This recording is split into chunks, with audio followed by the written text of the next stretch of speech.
I love birds. My dad loves birds and passed the love on to me, but the legendary offerings in Commander haven't been great historically. But finally with Bloomburrow, Kastral graced the world and I finally got around to assembling my own little bird preserve. Our Commander is powerful, frankly incredibly so, enough to make playing cards like this worthwhile. When a bird deals combat damage, we get to make one of 3 choices for each opponent we hit.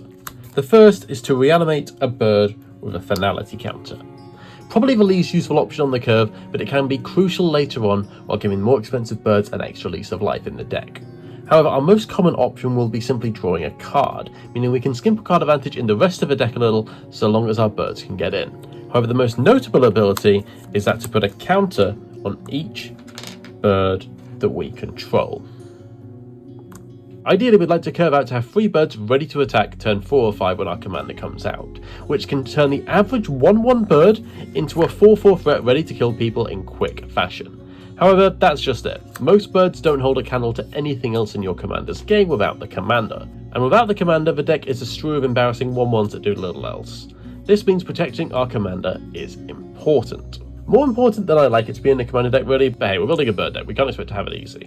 This does mean we want several ways to protect ideally our whole board, but especially Kastral, all while dodging game changers, because I don't want my freaking bird deck to be power level 3. This still leaves us with many good options to protect ourselves. We still love some 0 mana protection, making both flares great, as we're fairly likely to have a bird that can fall to the greater cause. Beyond that, some classic counter spells like Arcane Denial and Negate can protect us, while we get bird-themed protection in Dawn's Truce and Perch protection. We can double duty as 4 birds for 6 mana can be pretty good as it is, as well as some literal other birds, as a half dozen birds actually aim to protect our game plan or the commander. Plus, have you seen the mace on this escort? Final Showdown has found its way into most of my decks as a 2 mana protection spell or a 6 mana instant speed. Board wipe is an insane split that even has several other useful variations. The only other wipe is a great type of one as it can exile everything but birds, and birds can even help cast it. I also include a trifecta of 1 mana removal spells. Keep our opponents honest and remove pesky flying blockers. And finally, Grasp of Fate. I run a small ramp suite, as the 5 mana commander is still expensive. I run a small ramp suite in the non-creature slot, as 5 mana commander is still quite expensive, while Lightning Greaves is an honorary bird, despite not making sense. To round out the non-birds, we have a few bird synergy cards. Herald's Horn makes our birds cheaper and hopefully finds some for free, and our game plan often wants an all-out attack, which makes True Conviction lifelink fantastic, while also doubling Kastral's triggers with the double strike. Next, while our commander can draw cards pretty well, if we resolve a Kindred Discovery, we can save all of our triggers for powering up our board instead. We also have 2 bird-specific spells, with Mermation likewise helping us with Vigilance and summoning literal Stormcrows to help the fight. Soulcatcher's Eyrie is genuinely one of the strongest cards in the deck that can help us recover from a board wipe. Losing 6 birds doesn't feel so bad when it makes our next bird a 7/7 at a minimum. Finally, the Raven's Warning third ability does literally nothing in Commander, but a bird and some cards next turn can be good enough. And finally, we come on to assembling our preserve.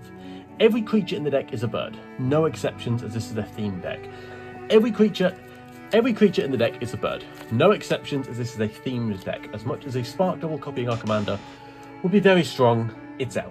Our ideal curve wants us to attack with 3 birds for turn Kastral comes out for maximum triggers, but this is often easier said than done with this build. There are a ton of 1 mana birds you can play to make this easier and probably more powerful, but the issue is, despite birds being quite narrow, there are actually a ton of interesting birds, and I've made the choice to make the deck probably a little slower in exchange for more fun cards.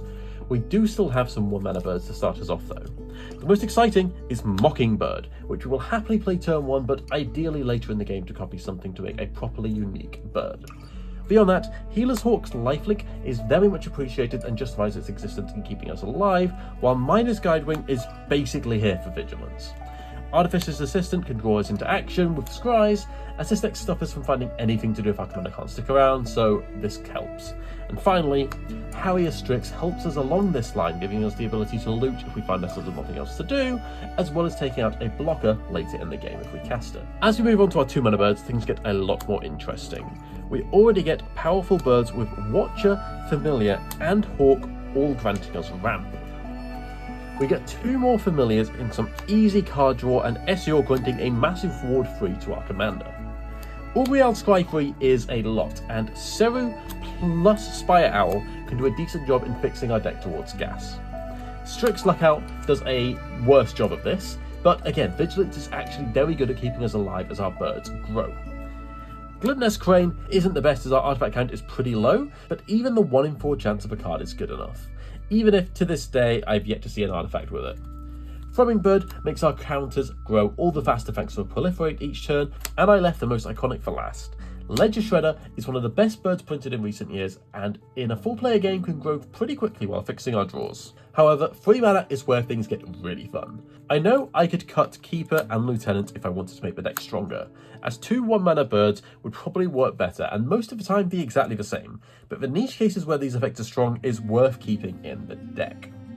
One thing that's never weak is Double Strike, as these 2 give us attack triggers every single attack, while also letting us get the 3 triggers per combat rule. Kastral gives us some much needed interaction, and Hawk is bad ramp, but hey, it's a bird, and Warden is at least pretty good ramp. We have 6 cards that reduce the cost of birds in this deck, which does make the lack of 1-mana birds feel a little more reasonable. Our Aven pair adds some unexpected interaction to the deck, and Savior and Skybonder can help against our opponent's interaction. The final 2 birds in this slot are a Lord, which is never wrong, and a personal favourite, Mavinda. Not intentionally, but I didn't realise just how many of the spells in this deck work with her. Sure, we can pay 14 mana to cast Perch Protection again in theory, but did you realise both Unexpected Absence and Final Showdown can be cast from Mavinda? We might not always want to target our cards, but they can get an extra lease of life for free, as giving our protection spells another go for free is already good enough. I haven't built the deck around Mavinda, but there's enough there for free that she's great. To 4 mana, the bird options drastically reduce with 2 actual birds. Kaikar starts us off strong. Spirits can make good blockers even if we can't buff them, but the real benefit comes in middle to bounce creatures for protection, to renew triggers, or most notably remove a finality counter, allowing for a secondary animation. Battle Screech is also an honorary bird, giving us 4 bodies for the price of 1. A feat only matched by Migratory Route 1 mana up. Secondly, we have Commander Aisha, whose protection from creatures in general gives us one of the best blockers possible, or guarantees we won't be blocked for a Kastral trigger. At 5 mana we have Kangi, the previous best option in the command zone, but still good enough to play the hard way, and Gatekeeper. See, this deck will crumble to a board wipe resolving, as without our critical mass of birds we probably can't stay in the game. Gatekeeper can bring Kastral and another bird back, then with 2 attackers and 2 finality counters, we will often have enough to get the ball rolling again. And speaking of finality counters, our last bird will often have one, as Eagles of the North is an honorary plains, but one we can reanimate for a free bird, albeit with a useless trigger in main phase 2, but maybe one day I'll cast it for value. And with that, our preserve is ready to fight. All that's left is the mana base, which has mana and a few cards I wanted to call out. I'm going to get Racewayers in, as we won't struggle to reach max speed, and hasting out birds can be all that keeps us going in the face of board wipes, so it's worth the include. Ideally I'd have all 3 Raceways here, but I just don't have enough copies of the other ones, so that's on my to-do list. Likewise, the balance between cards and counters for Kastral is hard, so these 6 cards can help provide a little bit of card advantage from a mana base in a pitch. Most 2-colour decks benefit from a Demolition Field nowadays. If you've ever seen a Glacial Chasm in your meta, you'll know, and Ominous Cemetery has become a fast favourite of mine as emergency removal if you're flooded. We're all birds, so Free Tree City is obviously good, and lastly, Sanctuary is a great to return our protection pieces. And would be better if I had more fetches to spare, but I don't, so here they are. But the archive would definitely appreciate them too. And now our birds have somewhere to roost. Truly the fight is ready. This deck can go quick and compete with decks up the power levels if they can't answer Kastral. But as she falls for too long, it's hard for our pile of birds to do anything. This deck epitomises my modern view of fun commander. Give yourself a restriction and then try to make it as powerful as possible. And I think I've done that without resorting to a pile of game changers. Thanks for watching.